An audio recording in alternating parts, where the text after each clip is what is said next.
Howdy, welcome to Tiny Tips on Write Your Family History. Today's question comes from S. McWhorter, who asks, is there a citation style that is considered standard for genealogy? That's a great question, and I'll be honest, this is a bit of a gray area in the genealogy world. There isn't just one citation style that's universally adopted, but let me walk you through some of the big players and give you a takeaway at the end. The style recommended by the Board of Certified Genealogists is evidence explained. They recommend using this, which was developed by Elizabeth Shown Mills. It's a structured way of citing sources that is an extension of the Chicago Manual of Styles. What proponents of the evidence explained style claim makes this system so powerful is that it's detailed and comprehensive. Through layered citations, you should be able to go exactly to the source in the repository on the page a researcher viewed for comparison. So if you're aiming for a BCG certification, evidence explained may be the way to go. However, not everyone is bound by evidence explained.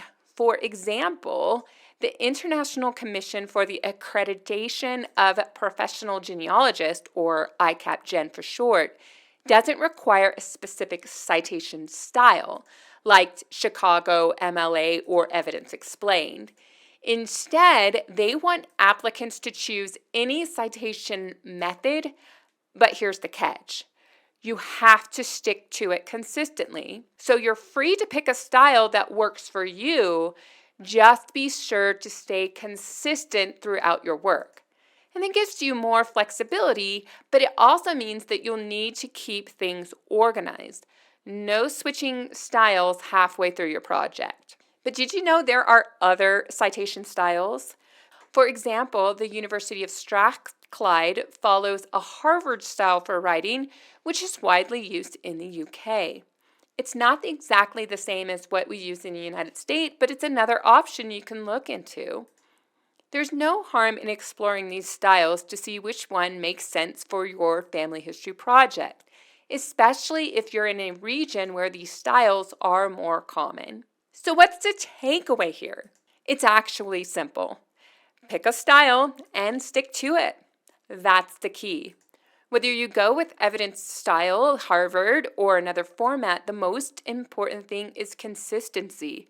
Don't bounce around between styles because that's going to confuse your readers trying to retrace your research steps, and maybe even you when you go back to review your work. But most importantly, though, citations are important, but they shouldn't take over the storytelling process. If you're spending more time crafting citation than actually telling your ancestor stories, you might be going about citations wrong. Remember, family history writing is about telling the stories of the people who came before us.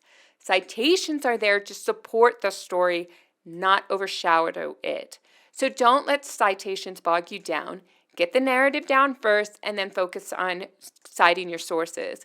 Keep it efficient. And if you want tools that help make you stay consistent, be sure to check the link for those citation videos in the description box.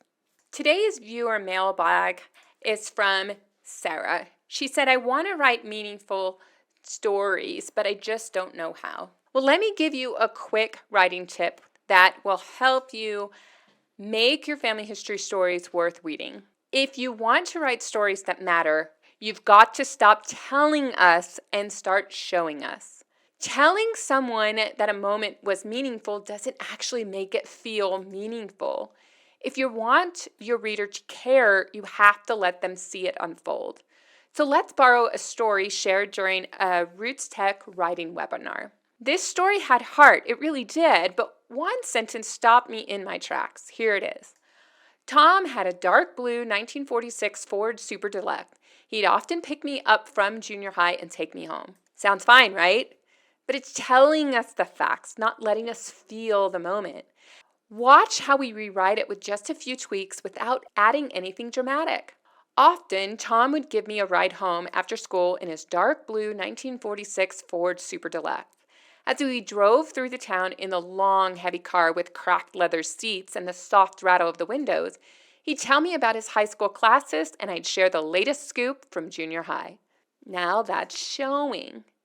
You're in the car, you hear the car, you see the cracked leather, you feel the connection, and no one has to say it's meaningful.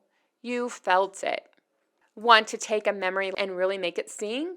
Here's how you do it, with real life details that create emotion and let you feel the scene. Start with emotion. What did you feel when he pulled up? Relief, excitement, butterflies in your stomach because your crush was behind the wheel? That emotional beat is the heartbeat of the moment. Next, tap into your senses. What did the car sound like? Was it rumbling, rattling, or smooth as silk? Was the radio playing? Was it Elvis? Was it Motown? Was it Bon Jovi?